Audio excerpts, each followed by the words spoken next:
ምንድነው የሚያኖራችሁ ምክንያት? ተስፋ አይደል? ተስፋ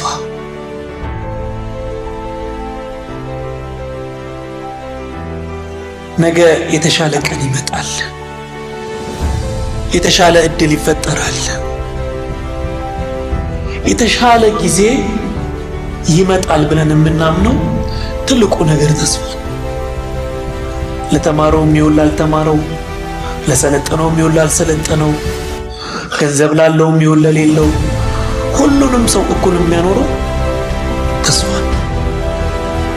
አንድ ሰው ከመዋዕለ ሕፃናት ተነስቶ እስከ ዲግሪ፣ ማስተርስ፣ ፒኤችዲ ሲማር በምንድን ነው የሚማረው? በተስፋ ነው።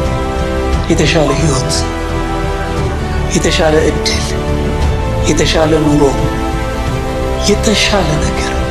ያ ተስፋው እምነቱን እያዳበረለት የተሻለ ኑሮን ይናፍቃል።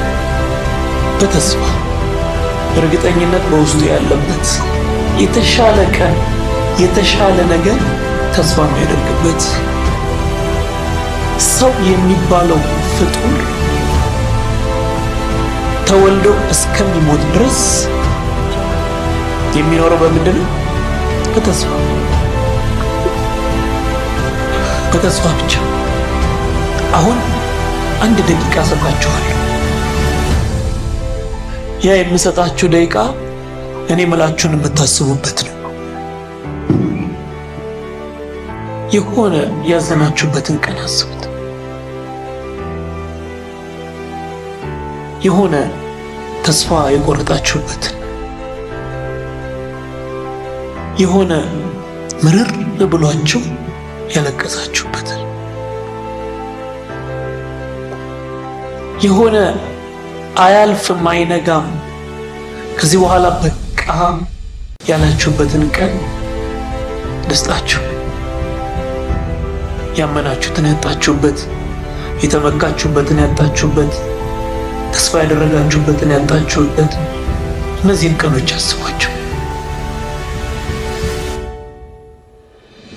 ዛሬ ላይ እነዛ ቀኖች አልፈው እዚህ ተቀምጣችኋል።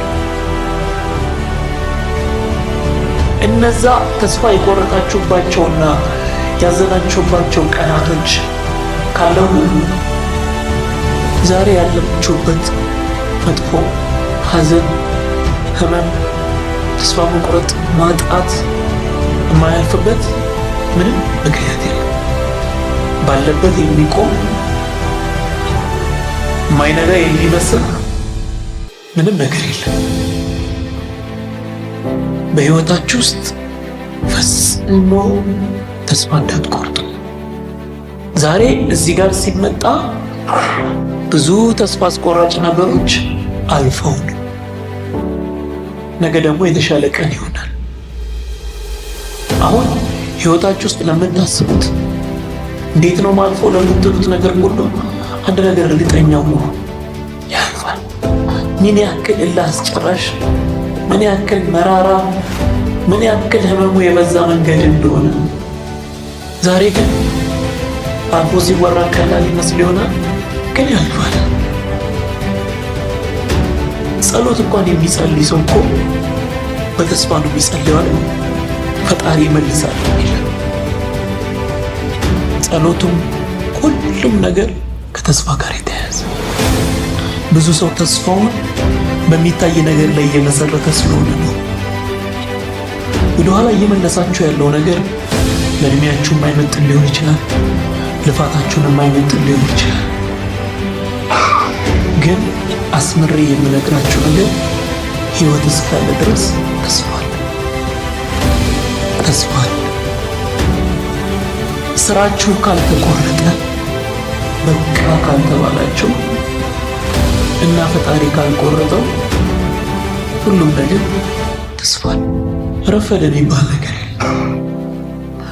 በህይወት እስካላችሁ ድረስ ረፈደ የሚባል ነገር የለም። ተስፋችሁን በፈጣሪ ላይ አድርጉት። በፈጣሪ ላይ የምታደርጉት ተስፋ አየር ላይ የተንጠለጠለ አይደለም።